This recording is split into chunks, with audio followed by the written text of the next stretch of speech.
লাশটা হলো সাপে কাটা কলার গাছের উপরে মনে করেন ঘুরিয়ে দিছে ছাড়ি। সর্বশেষ ওরা বললো যে বাঁচার কি সম্ভাবনা আছে নাকি নাই। আমরা আশা রাখি এই ধরনের কাজ যেন আর কেউ না করে। কলাগাছের ভেলায় বিছানো বাঁশের চাটাই, তার উপর চাদর, মশারি ও পলিথিনে মোড়ানো শিশুর মরদেহ। এমনই একটি ভেলা পানিতে ভেসে আসতে দেখে হতবাক নদীপাড়ের মানুষ।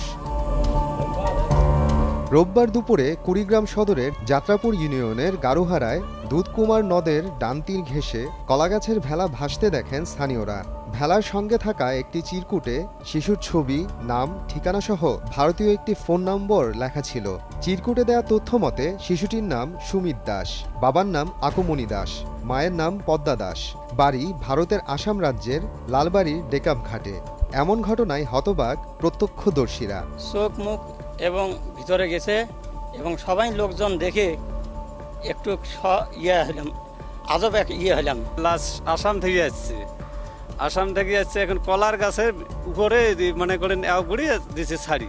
চিরকুটে দেয়া নম্বরে হোয়াটসঅ্যাপে যোগাযোগ করেন শিক্ষার্থী ফারুক খান। নম্বরটি অঙ্কু দাস নামে এক ব্যক্তির। নিজেকে নিহত শিশুটির মামা পরিচয় দেন তিনি। জানান 10 জুলাই সুমিত সাপের কামড়ে মারা যায়। তারপর তাকে কলাগাছের ভেলায় ভাসিয়ে দেয়া হয়। সিরকুটের ছবি তোলার পর 3টে নাম্বার ছিল ওখানে। তো ফার্স্ট যে নাম্বারটা ছিল ওখানে আমি যোগাযোগ করি, হোয়াটসঅ্যাপে যোগাযোগ করার পর ওরা বিকেলের দিকে আর কি উত্তর দেয়।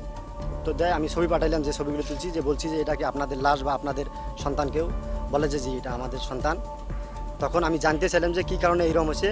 তখন ওরা বললো যে সাপে কামড় দিছে। বললাম যে এটা কি আপনাদের ওখানে প্রথা নাকি অন্য কিছু। বললো যে আমাদের এখানে সাপে কামড় দিলে মানে মাটিতেও দাফন করা হয় না, চিতায়ও পোড়ানো হয় না, এইভাবে ভেসে দেওয়া হয়। তারপরে সর্বশেষ ওরা বললো যে বাঁচার কি সম্ভাবনা আছে নাকি নাই। তো আমি বললাম যেহেতু মাথায় অর্ধগলিত হয়ে গেছে আর বাঁচার সম্ভাবনা, এটা কীভাবে আর বাঁচবে। ভেলায় শিশুর মরদেহ ভেসে আসার বিষয়টি নিশ্চিত করেন স্থানীয় ইউপি সদস্য। ভেলায় করি ওই লাশটাকে বসৌরি দিয়ে ভারত থেকে ছেড়ে দিছে। তো এই লাশটা ব্রহ্মপুত্র নদ দিয়ে আমার যাত্রাপুরের উপর দিয়ে যাচ্ছিল। হঠাৎ করে আমার এলাকার লোকজন লাশটা দেখতে পায়। দেখার পরে ওখানে দেখে ওই লাশের উপর চিরকুট একটা লিখে দিছে যে বাচ্চাটা হলো ভারতের আসামের, তার বাপ মার নাম ঠিকানা আছে, বাচ্চাটাকে সাপে কাটছে। ধারণা করা হচ্ছে সাপে কাটা লাশ নদীতে ভাসিয়ে দেওয়ার লোকাচারের কারণেই শিশু সুমিতের মরদেহ নদীতে ভাসিয়ে দেয় তার পরিবার। সময় সংবাদ, কুড়িগ্রাম।